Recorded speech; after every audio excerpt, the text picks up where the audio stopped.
C'est passé quand? Ça s'est passé mardi dernier, oui. Mardi dernier, je me lève, je vais faire mes courses comme tous les petits matins. Je m'arrête à la boulangerie d'à côté de chez moi pour prendre mon petit café. Je vais ensuite au magasin d'à côté pour faire mes petites courses. Et comme j'avais une petite envie de fromage pour le soir, bien, je me suis dit, tiens, bah, je vais passer au fromager. Ça fait longtemps que je ne suis pas passé et tout. Donc je fais la queue comme tout le monde, voilà, ensuite je me fais servir et tout.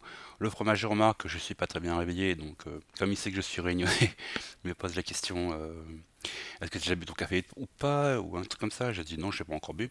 Et ensuite il est surenchéri sur ah ben ça se voit que t'as pas encore bu ton premier rhum quoi. Ton premier rhum de la journée. Donc rhum R-U-H-M, donc le rhum de la Réunion quoi. Alors là sur le coup, secement, je lui ai répondu ah c'est raciste ce que tu dis là. Alors je contextualise parce qu'en fait je me suis un petit peu approché du fromager, on a lié un peu connaissance depuis l'été 2022, et je sais que récemment il a engagé un réunionnais, que certaines fois ils font des soirées entre eux et tout. Mais là, il y a un peu de... La frontière entre lui et moi, elle s'est un petit peu amincie, un truc comme ça, donc c'est pour ça qu'Ash, je lui ai dit, comme je l'apprécie beaucoup, je lui ai dit que ben, pour les réunionnais, entendre de la part de quelqu'un qu'on apprécie, si tu n'as pas encore bu ton premier rhum du matin, c'est pas raciste, mais j'ai employé le mot raciste pour lui bien faire comprendre, qu'il prenne conscience qu'en fait, que la portée de ses propos, si ça avait été un autre réunionnais, je pense pas que un autre réunionnais aurait aussi apprécié, quoi. Donc en fait, il y a une certaine portée dans les mots qu'on emploie et tout. Euh, donc du coup après on s'est expliqué et tout, donc je lui ai expliqué que ben écoute la Réunion ben c'est pas que les cocos et la farniente et tout, c'est aussi un peuple et tout quoi. J'ai expliqué que ben, comme tout territoire ultramarin, ben, la Réunion, c'est chez nous l'alcool, comme beaucoup de départements français, ben, l'alcool c'est un fléau. Donc sortir un truc comme ça, un Réunionnais ou même un Antillais, un Guadeloupéen, je pense que c'est pas, ce n'est pas très bien vu quoi. Enfin bref, il m'a présenté ses excuses, on a discuté, il n'y a eu aucun problème et tout.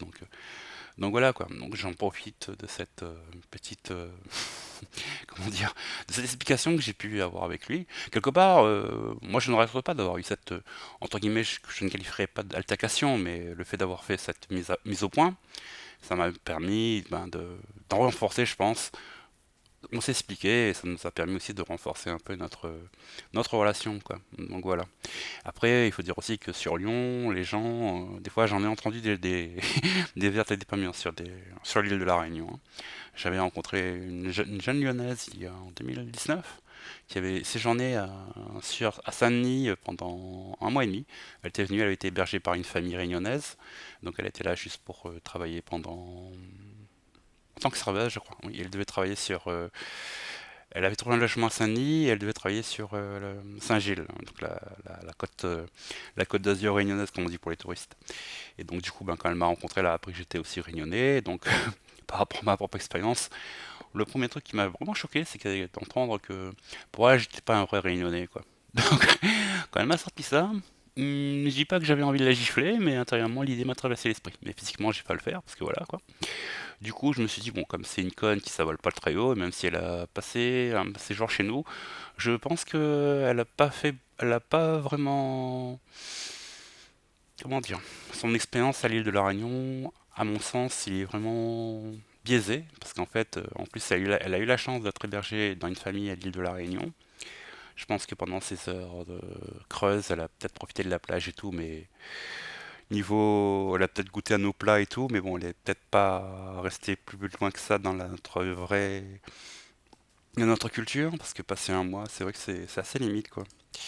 Ben, il faut savoir que chez nous, ben, pour commencer, on est plus de 850 000 habitants à l'île de la Réunion, et même si on n'est pas sur notre île, chaque Réunionnais porte dans son cœur sa propre image qu'il a sculptée dans son enfance par rapport à l'île de la Réunion, quoi. Donc ça, c'est le premier truc que j'ai entendu. J'ai pas essayé d'argumenter, je me suis dit, ça sert à rien d'argumenter avec ce genre de personnes, c'est... On va passer à autre chose. Donc j'ai bifurqué, je suis passé à autre chose. On me sort aussi souvent, ben, pourquoi tu rentres pas chez toi? Ça, c'est le genre d'image, les gens qui sont par rapport à l'île de la Réunion. Il y a un truc par contre qu'ils oublient, c'est que comme n'importe quel détroit autour de l'île de la Réunion, bah là il y a ce qu'on appelle la mer, et quand l'île de la Réunion importe énormément de choses. On produit des choses certes, mais ce n'est pas suffisant pour subvenir aux besoins d'une population de plus de 850 000 habitants. Donc là, par ici, il y a ce qu'on appelle le port. C'est ici que tous les conteneurs, ils arrivent. Il faut savoir que lorsqu'un conteneur, il arrive, avant même qu'il touche le sol de l'île de la Réunion, il y a ce qu'on appelle le droit de passage par la mer, donc ce qu'on appelle l'octroi de mer. Sur cet octroi de mer, il va y avoir d'autres taxes qui vont venir s'ajouter. Donc ça fait partie des conventions ultramarins, comme on dit. Je n'invente rien pour vérifier par vous-même. Et le problème, c'est que c'est pour ça qu'à l'île de la Réunion, comme aux Antilles, comme à Guadeloupe, comme en Guyane, ben, la vie, elle est chère. Donc là, bien sûr, dans mes propos, j'enlève l'inflation actuelle qu'il y a, donc ce qui rend tout à fait la vie excessivement chère. Donc les premiers besoins, si vous vous installez à l'île de la Réunion avec vos jeunes enfants, vous verrez par vous-même que les couches culottes, le lait, le yaourt, le beurre, le pain, pas nécessairement le pain, mais les trucs de première nécessité, comme on dit, ben ça n'a rien à voir avec la métropole en fait, hein. Donc c'est voilà quoi. Donc l'île de la Réunion, c'est pas que ça, il y a aussi la situation économique. C'est une très belle île, il y a plein de petits coins, beaux petits coins à visiter. Par exemple, là, cette semaine, il y a le volcan qui s'est réveillé, et il y a 2 3 jours, les gens qui sont sur place ils ont pu profiter, donc tant mieux pour eux, quoi. Mais l'île de la Réunion, c'est aussi un mode de vie, quoi. Il faut savoir aussi que nous, euh, au niveau, on est un jeune département de français. On a été on a été directement un département dans les années 40-50. Donc j'ai plus la date en tête, mais c'est moins de 70-80 ans, quoi. Donc c'est un jeune département français. Donc je sais que à côté de chez nous, nos voisins de l'autre côté de la mer, ils ont été mis comme un département français il y a encore tout récemment. Donc pour un département français, notre histoire elle est encore très très très très jeune, 70-80. Donc il faut comprendre que là au niveau des esclaves, de la colonisation chez nous, ça vient d'Asie, ça vient d'Afrique, ça vient du Pakistan, d'Inde, des Chinois. Donc l'île de la Réunion, c'est un mélange de plusieurs communautés. On va se dire entre j'aime pas trop prononcer le mot, mais je vais quand même le dire, le mot esclave, quoi. Donc c'est des communautés qui ont tous grandi ensemble. C'est pour ça que par exemple, si vous allez sur Saint-Pierre et que vous allez ce qu'on appelle la rue des bons enfants, à Saint-Pierre, vous verrez, ben, il y a des mosquées, des temples chinois, des temples indiens, plein de communautés qui se côtoient. Donc on vit autant que possible. On a appris à vivre avec toutes ces communautés. Donc on cite souvent l'île de la Réunion comme un exemple pour le vivre ensemble. Donc, ben, moi, ça fait plusieurs années que je vis sur Lyon. Donc je vais pas aller plus loin sur ce terrain-là, parce que c'est vrai que moi, ça fait très longtemps que je ne vis plus là-bas. J'y étais en premières vacances en mai. Mais c'est vrai que on cite souvent l'île de la Réunion pour cet exemple-là, quoi. Donc voilà, donc c'est vrai que oui, bon, quand on me pose la question pourquoi tu retournes pas chez toi et tout, ben moi j'ai déjà fait le tour de mon île, je sais ce que c'est aussi que d'essayer de trouver du travail à l'île de la Réunion parce que chez nous on a un taux de chômage comme dans n'importe quel territoire ultramarin, c'est excessivement difficile de trouver du travail, donc c'est pour ça que je suis venu en France métropolitaine, ça fait quasiment plus de 20 ans que je suis installé ici, 21 ans pour être plus exact. Donc voilà. Il y a aussi un autre cliché qu'on me sort sur mon identité de l'île de la Réunion. Ça, c'est un truc que j'entends souvent hein, sur Lyon. Des Lyonnais ou des Lyonnaises qui me sortent que ils connaissent un Réunionnais et ensuite ils me posent la question. Oui, je connais un tel qui est Réunionnais. Tu dois sûrement le connaître. J'aurais été à mes propos. Nous sommes plus de 850 000 à l'île de la Réunion. Je pense que ce cliché, c'est par rapport à l'île où il y a des statues juste à côté de l'Afrique, là, l'île de Pâques. Comme là-bas, c'est une île avec peut-être 2 villages et une piste d'atterrissage pour les avions, je pense que c'est un peu cette image que les gens ils ont dans leur tête, quoi. Il faut vous réveiller, hein. L'île de la Réunion, chez nous, vous pouvez trouver Ikea, vous pouvez trouver du McDo.